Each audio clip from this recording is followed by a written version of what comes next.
So that leads quite nicely into my next question, which is what's the best way to tell a story? You kind of touched on it there, but is it kind of painting a picture? Is it making someone feel something? Like what is the best way to tell a story in sales?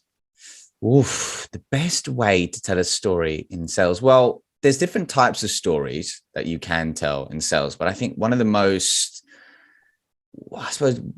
well-known stories that people speak about is the customer success story. Now, I suppose the key thing to really think about is when sharing stories inside of the sales process, you have to connect to your prospect's $1 million problem. Now, let's take it back for a second to a moment where I was actually struggling with my back again, right? So I ring up my physio. I'm like, yo, Luis, listen, my back's hurt. Let me come in tomorrow, do your thing, and just get me back on the road. And she's like, all right, chill, Rav, come in tomorrow and I'll see you at the clinic. I'm like, cool, I'll see you at the clinic. I get there, she's prodding around, Tom, right? She's trying to figure out where my issue is. And she looks up, she's like, Rav, it's nothing to do with your lower back.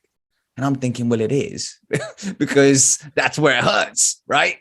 And she's like, well, it's actually to do with your flat feet because that's creating issues in your knees, which is then creating lower back pain. If we help reposition the way you walk and focus on legs and ankle training, all this good stuff, that will eliminate the pain. So a lot of the time we're focusing on symptoms, right, of an actual much larger issue. So my question is, for those of you listening right now, what is the flat foot in the eyes of your prospect? That's what you need to build a story around so they can really connect with it. Now I'm going to give you a quick framework, okay?